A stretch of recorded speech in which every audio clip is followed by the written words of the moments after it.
Welcome to Chatcraft English. I'm Sophie, your language learning partner. Let me ask you something. Have you ever felt like your future is slipping away because your English isn't strong enough yet? Maybe you've missed an opportunity, stayed quiet in a conversation, or felt small when you wanted to feel confident. This lesson is about more than just words. It's about building the courage to speak, the persistence to practice, and the strength to keep moving forward. Because every phrase you learn here is not just English. It's a tool to fight for your future. Stay with me, and together we'll turn simple words into real power you can use every day. When we think about learning English, many people imagine a big classroom, a thick grammar book, or a long list of vocabulary words. But in reality, fluency is not about how many words you memorize in one night. It's about how often you practice and how naturally English becomes part of your everyday life. Think about how you learned your first language. You didn't sit down with a dictionary. You didn't memorize verb conjugations as a child. Instead, you listened to people around you, copied what they said, and slowly built confidence through daily interaction. This is exactly how you can approach English now. The key is not perfection. The key is consistency. A few minutes every day can do far more than a few hours once a week. Imagine you practice speaking English for 10 minutes each morning. That doesn't sound like much, right? But over a month, that's more than 5 hours of speaking practice.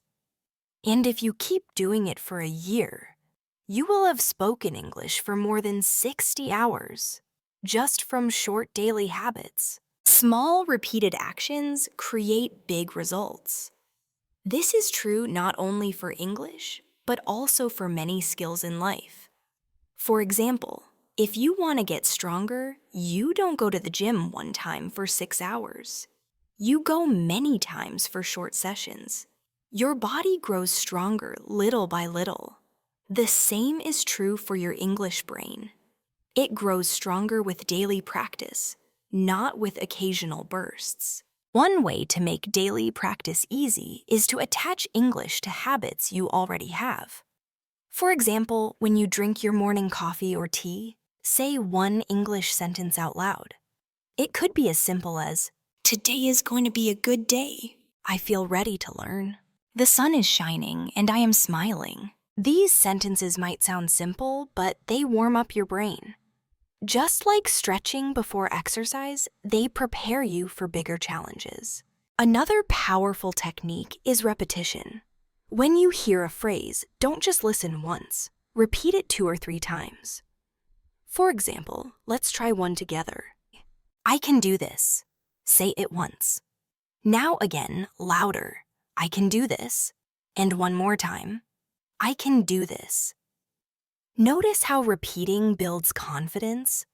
Your tongue gets used to the movement. Your voice feels stronger. This is how you train your speaking muscles.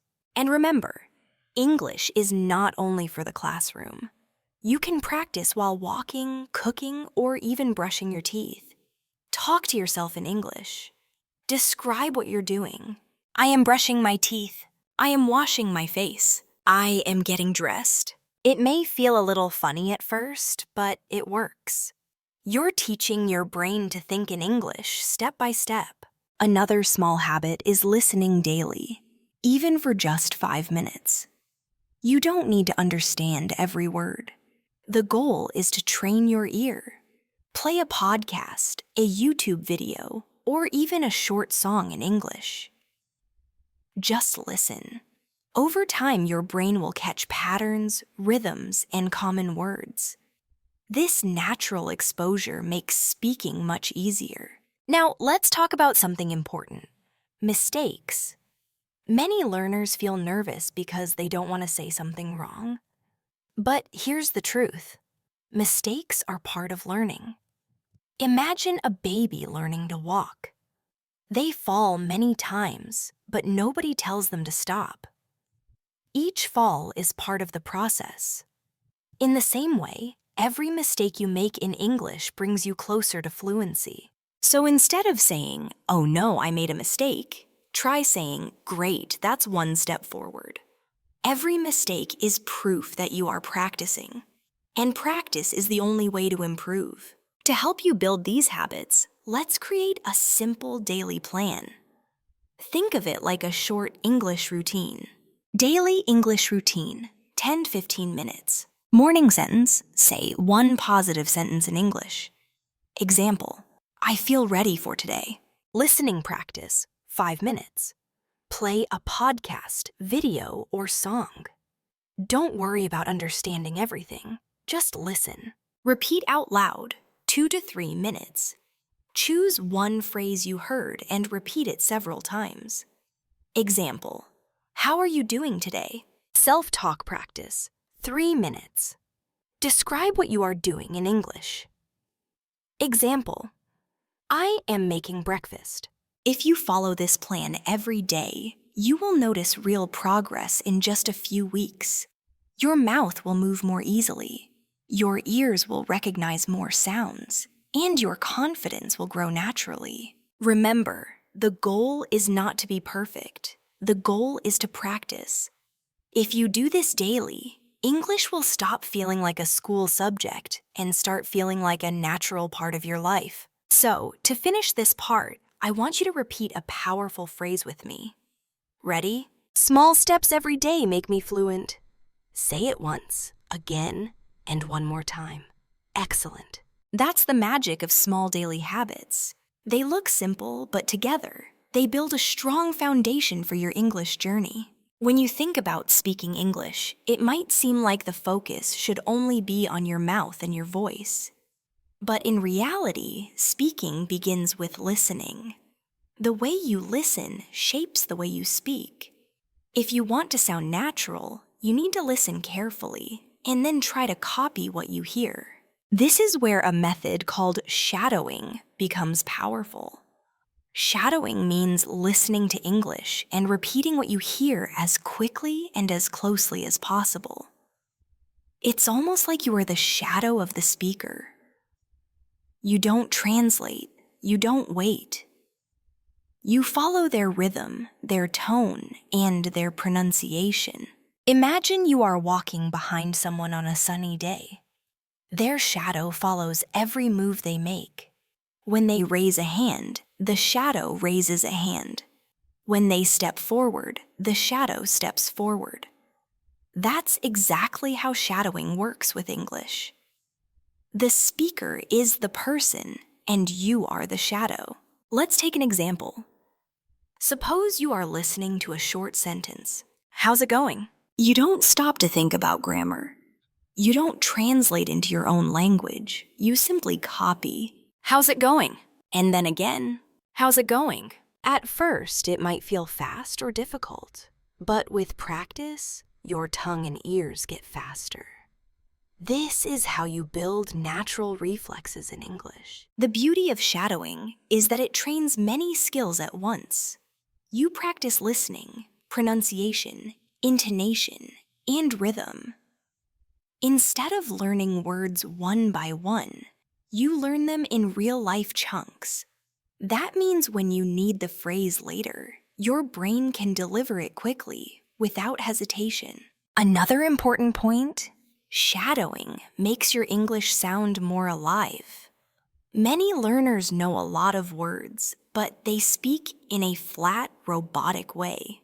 They say, "How are you? I am fine, thank you." That's correct grammar, but it doesn't sound natural. Native speakers don't talk like that.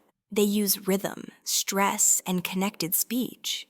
Shadowing helps you copy this music of English. Let's try another phrase together. Listen in your mind first. "What are you up to?" Now shadow it. "What are you up to?" Notice how the words connect. "What are you up to?" It's not slow and separate. It flows together. By shadowing, you pick up this natural flow. So how can you use shadowing in your daily routine? Here is a simple plan. Choose short audio. Find a podcast, YouTube video, or TV show clip. Keep it short, maybe 10 to 20 seconds. Listen first. Play it once and just listen. Don't repeat yet. Pay attention to the rhythm and stress. Shadow line by line. Play one sentence, pause, and repeat immediately. Try to copy the sound, not just the words. Repeat several times. Do it 3 or 4 times. Each time you will sound a little more natural. Record yourself. This is powerful. When you listen back, you will notice details about your pronunciation you never heard before. The key is not speed at the beginning. The key is accuracy. First, copy the sounds as best as you can. Later, as you get more confident, try to shadow without pausing, following the speaker in real time. At first, this may feel uncomfortable. Your tongue might feel heavy, or you may stumble on words, but that's normal. Remember the first time you tried to ride a bicycle? It felt strange, but the more you practiced, the smoother it became. Shadowing works the same way. You don't need hours of practice each day. Even 5 minutes of shadowing daily can make a big difference in your fluency. Imagine if you do 5 minutes a day for 1 year. That's more than 30 hours of focused practice, all in small steps. Here's another tip. Choose content that you enjoy. If you love movies, pick your favorite scene. If you like music, shadow a song lyric. If you enjoy motivational talks, shadow those. When the content is fun, your brain learns faster. Let's practice together with a mini dialogue. Imagine 2 friends meeting. A. Hey, long time no see. B. Yeah, it's been a while. How have you been? Now, shadow it. First, friend A. Hey, long time no see. Now, friend B. Yeah, it's been a while. How have you been? Repeat it again. Notice the friendly tone, the rising and falling voice. That's the music of real conversation. By practicing dialogues like this, you're not only improving pronunciation, you're also preparing for real-life situations. The next time you meet someone, the words will come out naturally, almost without thinking. And here's something important. Don't be afraid to exaggerate when shadowing. Stretch the sounds. Copy the energy. Even if it feels dramatic, it trains your mouth to move like a native speaker. Later, when you speak normally, your English will sound smoother and clearer. Shadowing also builds confidence. When you practice repeating real English, you prove to yourself, I can say this. I can sound natural. That confidence slowly removes the fear of speaking. To end this part, I want you to remember one powerful phrase.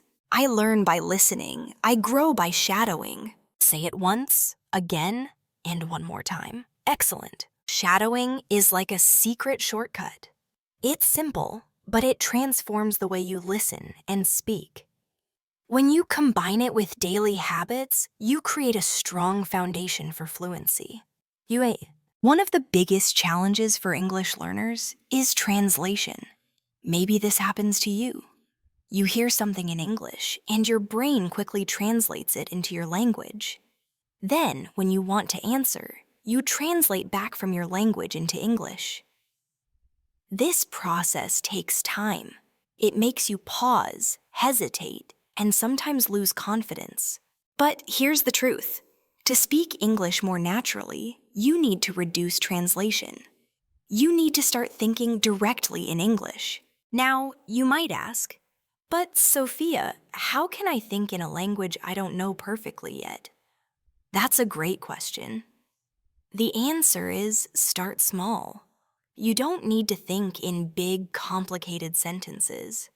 You can begin with simple words, short phrases, and daily thoughts. For example, when you wake up in the morning, instead of thinking in your own language, try to think in English. I'm tired. I need water. It's a beautiful morning. These are short, simple thoughts, but they train your brain to use English as the first language, not the second. Another way to practice is by using self-talk.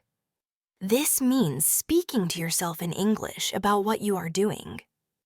For instance, imagine you are cooking. You can say to yourself, "I'm cutting vegetables. Now I'm boiling water. The food smells good." You are not talking to anyone else, just to yourself. But this practice builds strong connections in your brain. You are linking English directly to your actions, not to translation. Self-talk may feel strange at first. You might think, "I'm talking to myself, this is silly." But actually, it is a very powerful method. Some of the most successful language learners in the world use self-talk every day. Let's try a short exercise together right now. Imagine you are walking to the bus stop. In your mind, describe what is happening in English. "I'm walking on the street. The bus is coming. I see people waiting." Did you notice? These sentences are simple. You don't need advanced grammar. You don't need difficult vocabulary. You just describe what you see, hear, and feel. By practicing like this, you teach your brain. English is the language I use to think about my world. That is the real secret to fluency. Now, let's talk about common mistakes learners make when trying to think in English. The first mistake is waiting until they know enough vocabulary. Some learners say, "I will think in English when I am more advanced." But the truth is, if you wait, you will never start. Even with just 50 or 100 words, you can already begin. The second mistake is focusing on grammar too much. When you think in English, you don't need perfect grammar. If you are cutting fruit and you say, "I cut apple," that's okay. Later, you can learn to say, "I am cutting an apple." But the important step is that you used English to describe your action.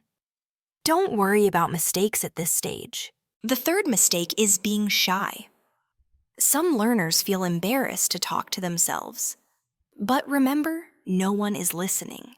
This is your private practice. It's your secret tool to grow faster. Here's a simple daily challenge for you. Choose one activity you do every day. For example, brushing your teeth, preparing food, or walking to school. During that activity, describe everything in English, either silently in your mind or tell it out loud. Do this every day for 1 week. At the end of the week, you will notice that English feels more natural in your thoughts. Another great way to practice thinking in English is by asking yourself questions. For example, what do I need to do today? What do I want for lunch? How do I feel right now? And then answer yourself still in English. I need to study English. I want noodles for lunch. I feel happy. This trains your brain to have mini conversations in English. You are both the questioner and the answerer. Let me share another technique. Describe your surroundings. Look around the room you are in right now and say what you see. For example, there is a chair. The window is open. I see a blue book on the table. By doing this often, you develop the ability to think English without translation. And remember, thinking in English is not about perfection. It's about habit. The more you do it, the faster it becomes. Over time, you will notice that when someone speaks to you, you understand directly in English, without using your native language as a middle step. That's a huge milestone. So let's summarize. To think in English, follow 3 simple steps. Start small with simple thoughts. Use self-talk to describe your actions. Ask and answer questions in English. If you do this every day, even for just a few minutes, you will reduce translation and increase fluency. I want you to remember this powerful idea. Fluency starts in the mind. If you can think in English, you can speak in English. Everyone loves comfort. A soft bed after a long day. Warm food on the table. The safety of routine. Comfort feels good, and it's natural to want more of it. But here's the hidden truth. Comfort, if we stay in it too long, becomes a trap. Why? Because growth only happens outside of comfort. Think about learning English. If you only repeat the same simple words every day, hello, thank you, good morning, you feel comfortable. It feels safe. But your English will not grow. Growth happens when you try harder phrases, when you risk mistakes, when you step into something a little uncomfortable. The same is true in life. Comfort zones are like small rooms. At first, the room feels cozy. You know every corner. But stay there too long, and the walls begin to close in. Suddenly, the room that once felt safe now feels like a cage. This is why so many people feel stuck. They're not trapped by their abilities. They're trapped by their comfort zones. They stop trying new things because new things feel scary.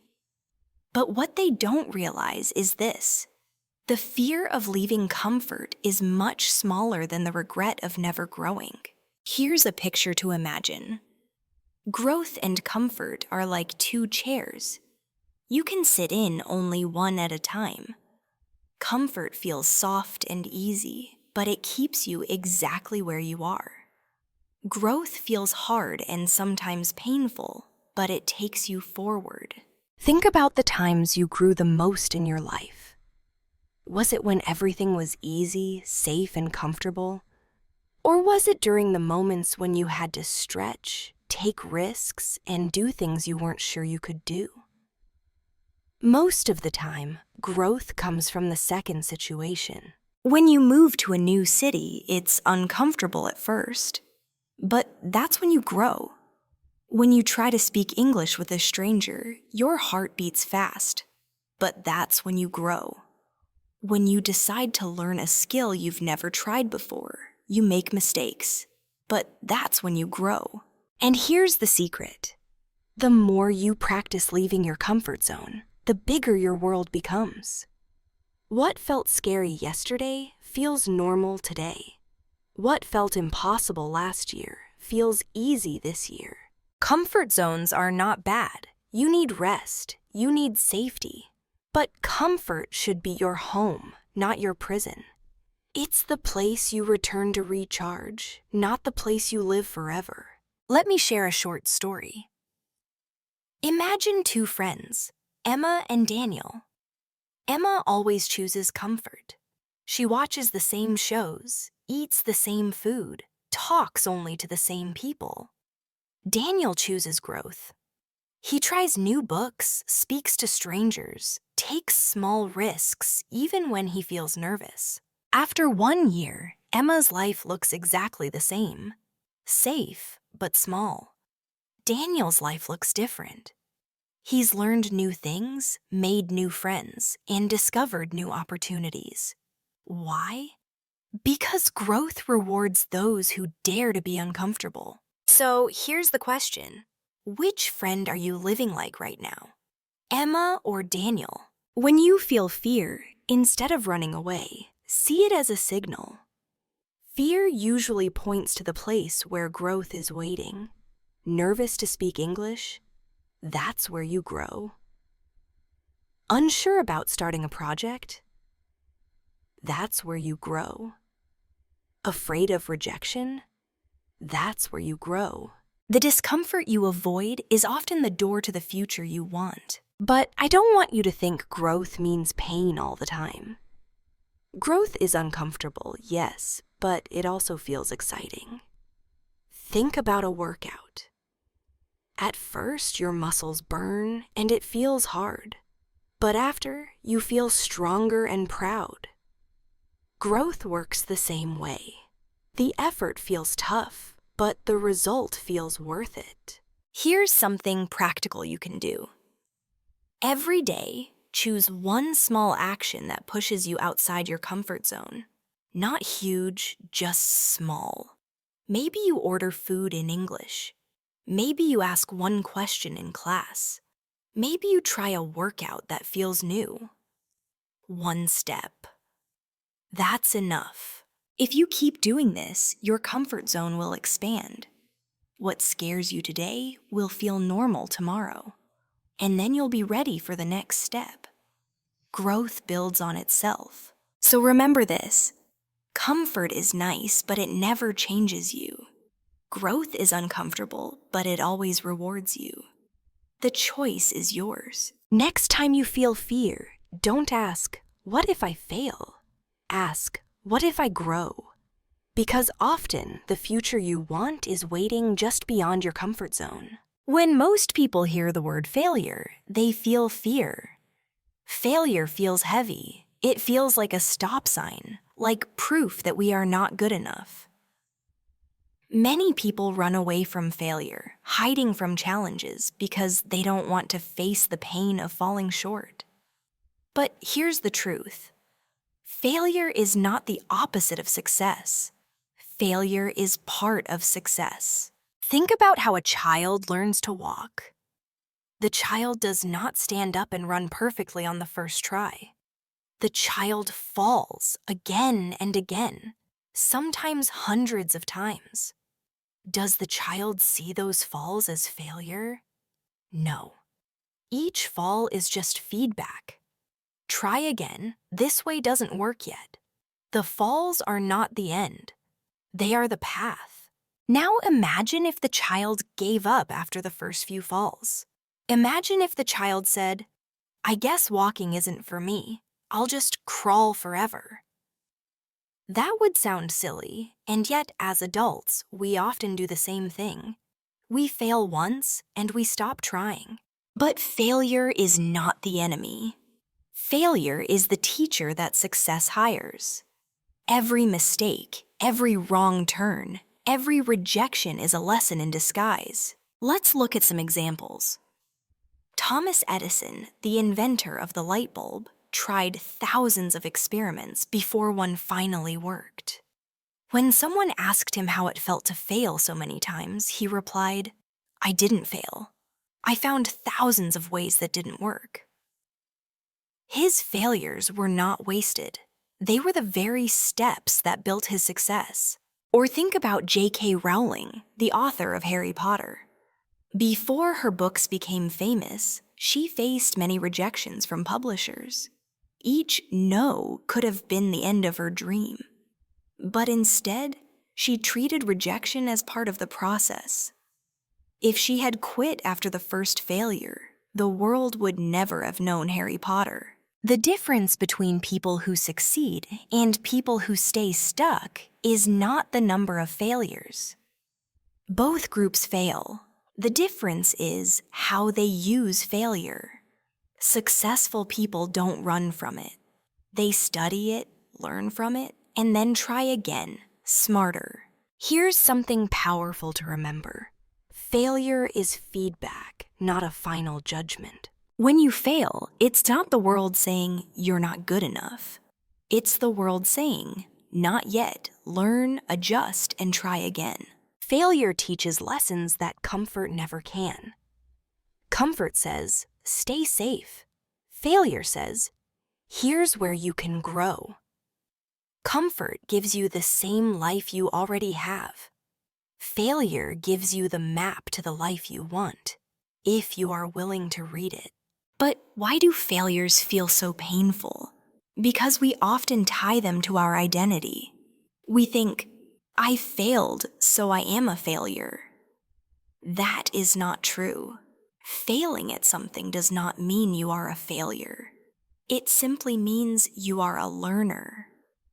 Every expert you admire was once a beginner who failed repeatedly. Think of learning English.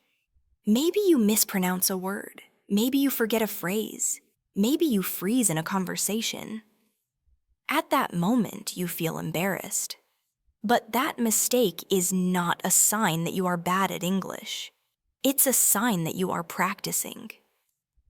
Each mistake carries a small lesson about pronunciation, about vocabulary, about courage.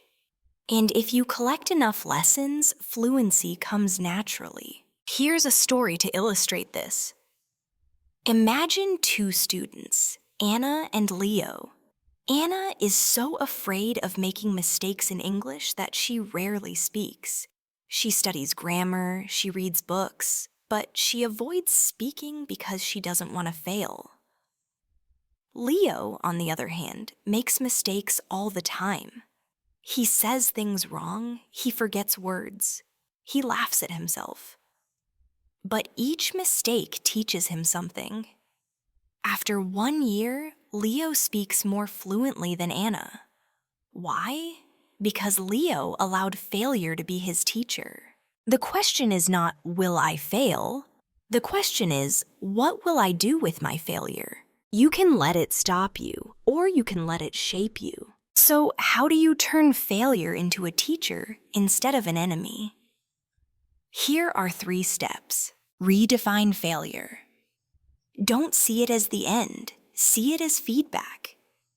Every time something doesn't work, write down what you learned. Detach from ego. Your value as a person is not tied to one result. A failed attempt does not mean you are worthless. It means you are trying. Try again, but smarter. Don't repeat the same mistake blindly. Adjust, adapt, improve. That's how failure becomes growth. If you adopt this mindset, you'll find something surprising. Failure loses its power to scare you. Instead of being a shadow that follows you, failure becomes a light that guides you. One day, you will look back at your failures and realize they were not barriers at all. They were bridges. They carried you to the place you wanted to be. So, next time you fall, don't ask, why me? Instead ask, what can I learn here? Because failure is not the end of your story. It is the chapter that makes success possible. Success does not come from one giant leap. It does not come from one lucky moment or one big decision. Success is built from small actions, repeated consistently over time. Consistency is the quiet force that turns dreams into reality. Think about water draping on a rock. One drop of water seems too weak to make a difference. But drop after drop, day after day, the water shapes the rock. It creates a path where there was none before.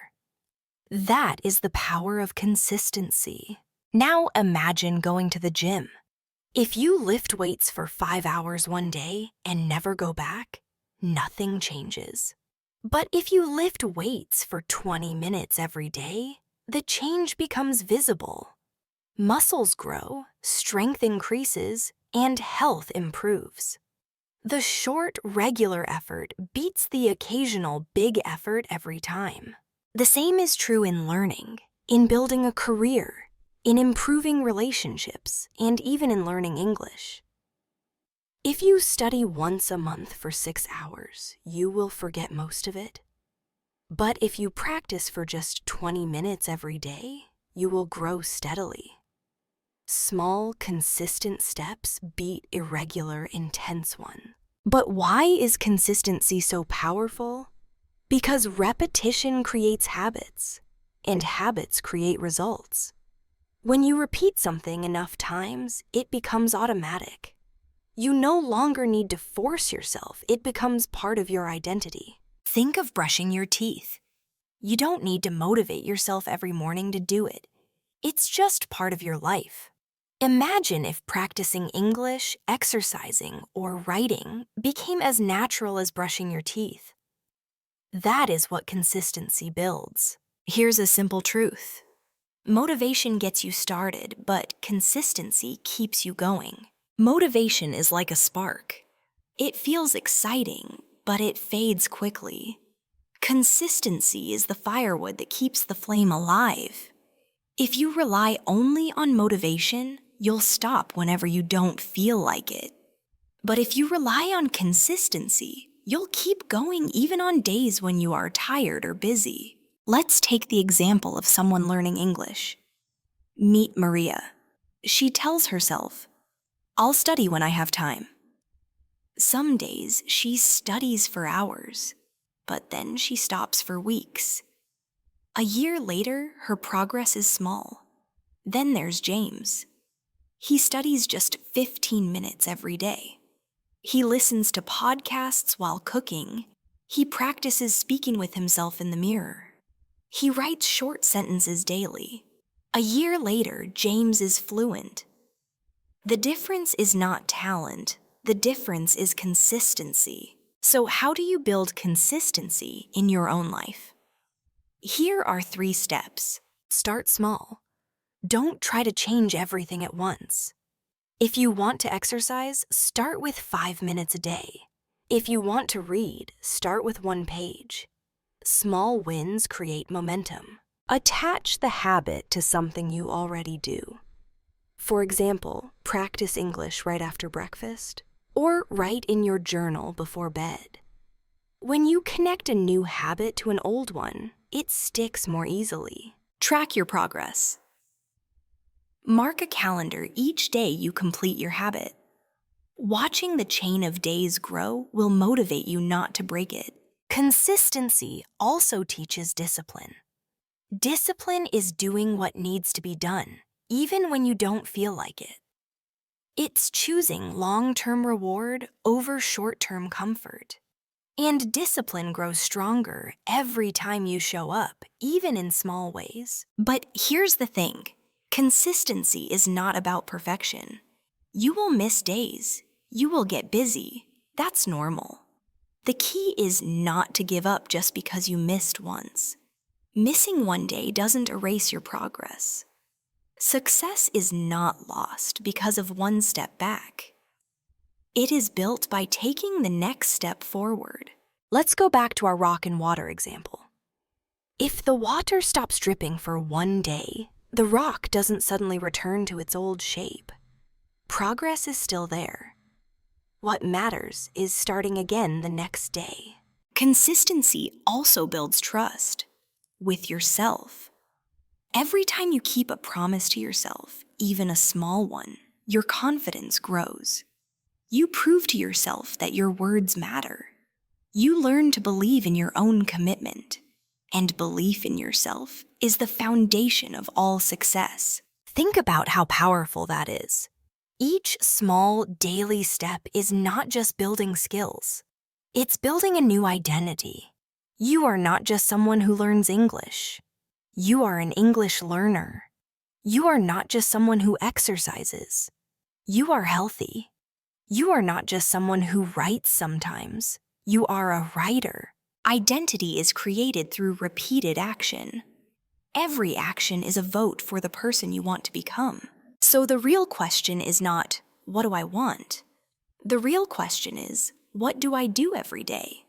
Because what you do daily becomes who you are. The future you dream about is not built in one day. It is built in the quiet, consistent steps you take when no one is watching.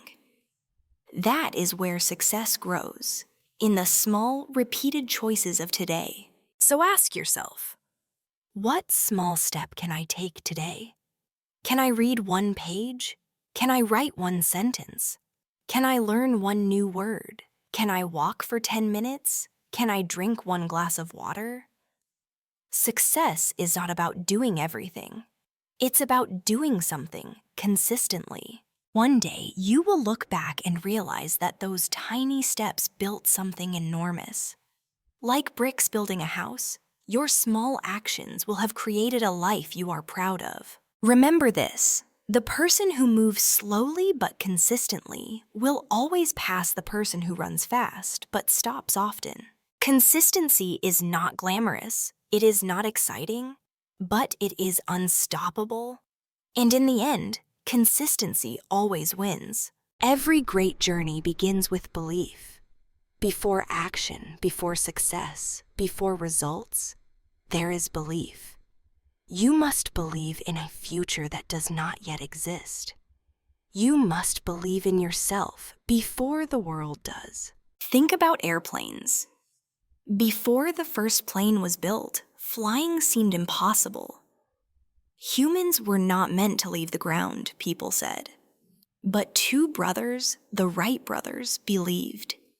They believed so strongly that they worked, failed, tried again, and finally flew. Their belief created a new reality. The same is true for you. Your dreams may seem far away right now. Your English may feel weak. Your career may feel stuck.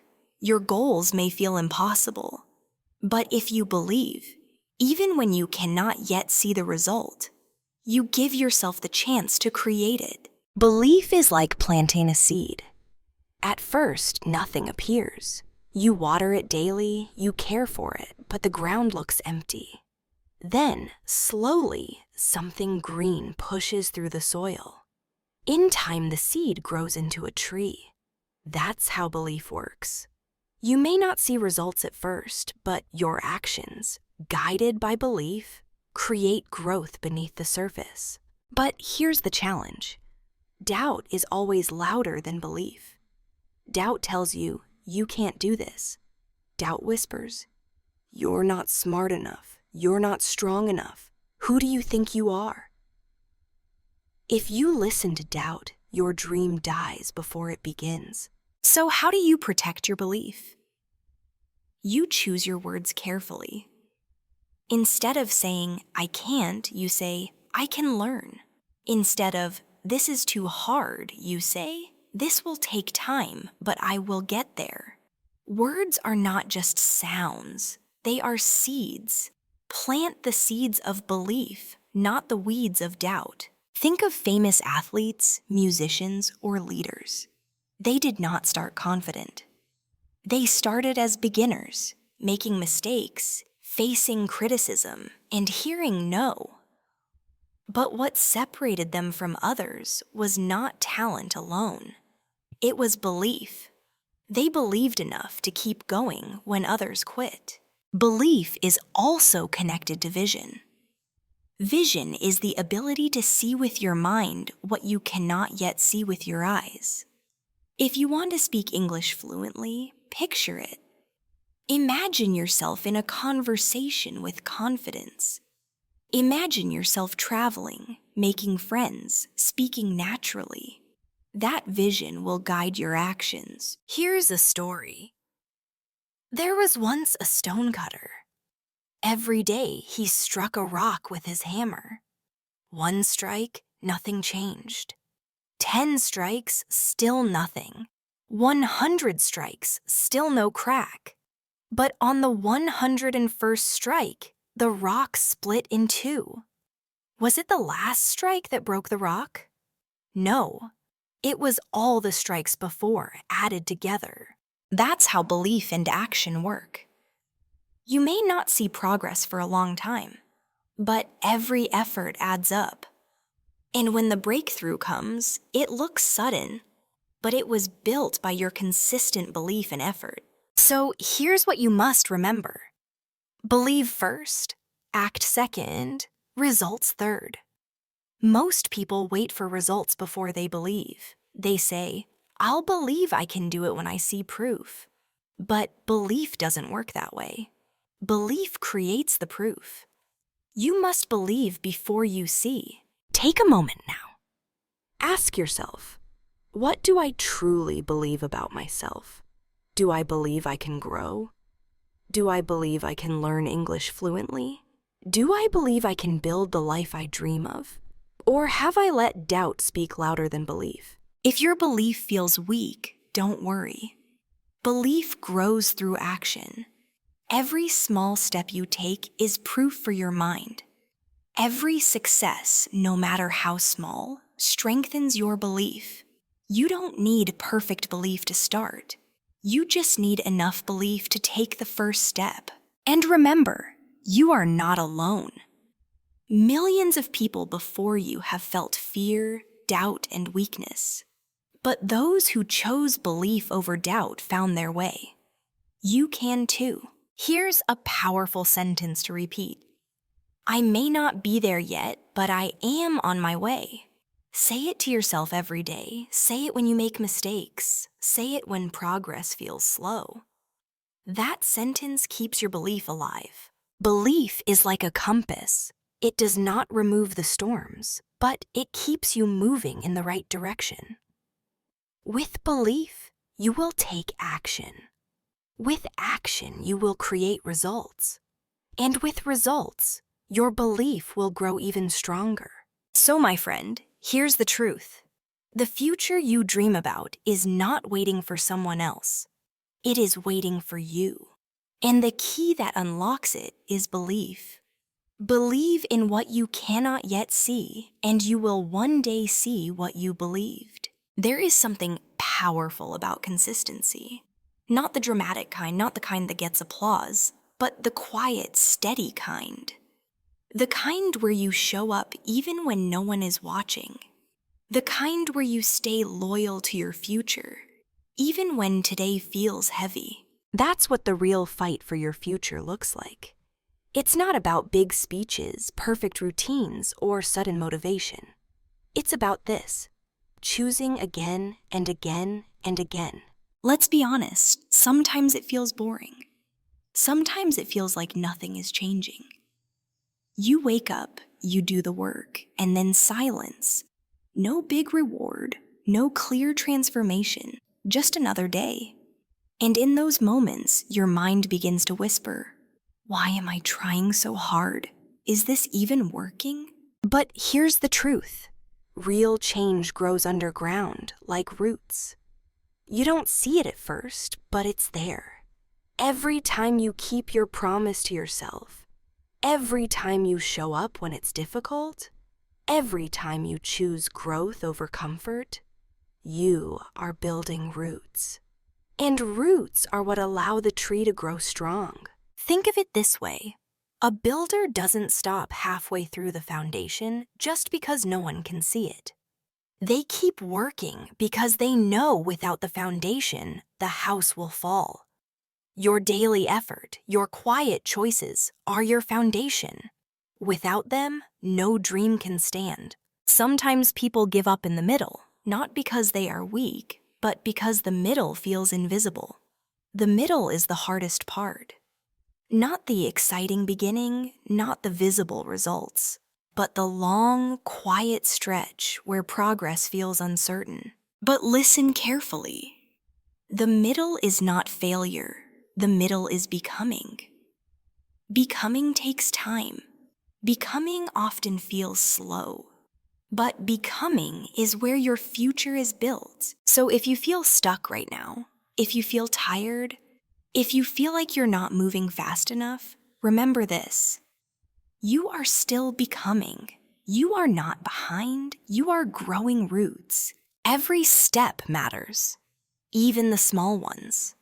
5 minutes of studying English matters. Saying no to one distraction matters. Speaking one brave sentence matters.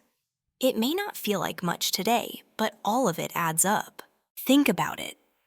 If you keep choosing these small actions, where could you be in 6 months? In 1 year? In 5 years? The answer is simple. You will be somewhere new, somewhere stronger, somewhere freer. This is why you cannot quit on yourself. Because your future self is waiting. Not some perfect version of you, but a version of you who is more confident, more alive, more proud. And that version of you will look back and say, "Thank you. Thank you for not giving up. Thank you for showing up even when it was hard. Thank you for fighting for me." Your fight for the future doesn't need to be loud. It doesn't need to be perfect. It just needs to be yours. Every day you show up, you are voting for the life you want. Every choice is a vote. And the more votes you cast, the clearer your future becomes. Maybe today you need this reminder. You are doing better than you think. You may not see the results yet, but you are building something real. Your consistency, your courage, your belief, it's all creating a future worth living. So keep showing up. Show up when you're tired. Show up when you feel small. Show up when no one notices. Because your future notices. Your future is shaped by these ordinary, quiet moments. Take a deep breath right now.